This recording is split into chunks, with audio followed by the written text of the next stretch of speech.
This story takes me back to when I was just 8 years old.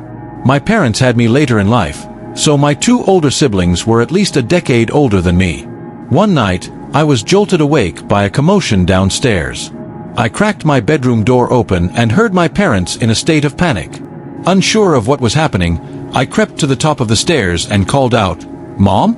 Dad?" My mom hurried to the bottom of the stairs and told me firmly, "Go back to bed." I obeyed without question, but I could sense their stress. As I tried to fall back asleep, I heard the front door slam shut, followed by an eerie silence. I assumed they had left the house, though I couldn't fathom why. Trusting my mom's words, I went back to sleep. Sometime later, I was awakened again by the sound of the front door closing and footsteps downstairs. This time, there was no talking. I figured it was my older brother, Chris, who was 10 years older than me and often came home late. Him rummaging through the fridge at 2 a.m. wasn't unusual, so I convinced myself it was him. Then, I heard footsteps climbing the stairs. They grew louder and closer until they reached the top and paused at my door. My door creaked open slowly. I stayed still, lying in bed with my eyes fixed on the doorway. The hallway was dark, and all I could see was a shadowy figure resembling a person's head. I whispered names, "Chris? Mom? Dad?" But there was no response. The figure closed the door and walked back downstairs. Confused but not overly alarmed, I decided to investigate. I crept downstairs in the dark, avoiding turning on any lights. As I approached the kitchen, I froze. A tall figure stood in the middle of the room. I called out, "Dad." A deep, unfamiliar voice replied, "Go back upstairs." Terrified, I bolted back to my room and hid under the covers, puzzled by why my dad's voice sounded so strange. Later, I heard the front door open again and the voices of my parents. I went to the top of the stairs, and they were shocked to see me still awake. They explained that Chris had been in a car accident but was going to be okay. They had rushed to the hospital after receiving a call, leaving me alone. When I asked if my dad had come into my room earlier, they looked horrified. My mom started yelling at my dad for forgetting to lock the door when they left. I told them about the figure in my room and the kitchen, and my dad immediately grabbed his gun to search the house while my mom called the police. The police arrived, and I recounted my story. My parents were mortified, explaining how they had left me alone with the door unlocked.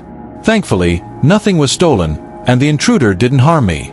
But the thought of a stranger in our house at night still haunts me, especially since I was only 8 years old.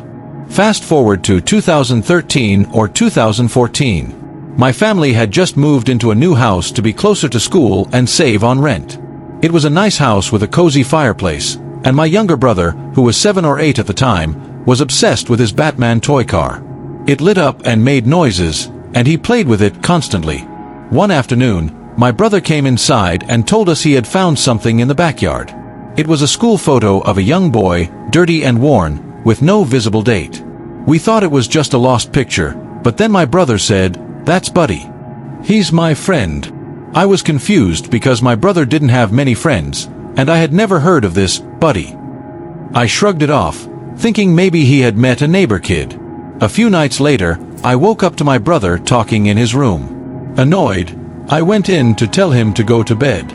He was sitting upright in bed, as if talking to someone, but no one was there.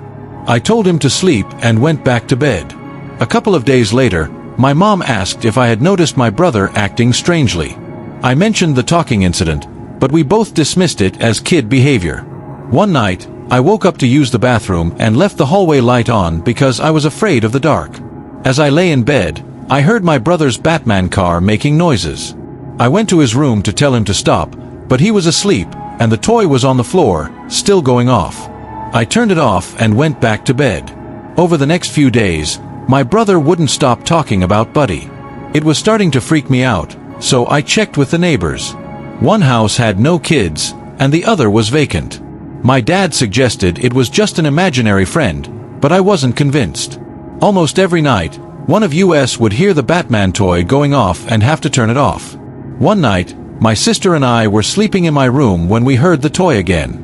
We looked into my brother's room across the hall and saw the toy rolling past the door on its own. We screamed and ran to our parents, who accused my brother of playing a cruel joke. But he insisted, It wasn't me. Buddy wanted to play.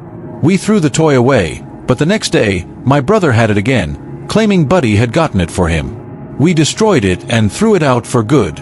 My parents bought him a new Batman figurine, and things seemed fine, until a week later. My mom was cooking in the kitchen when we heard a crash.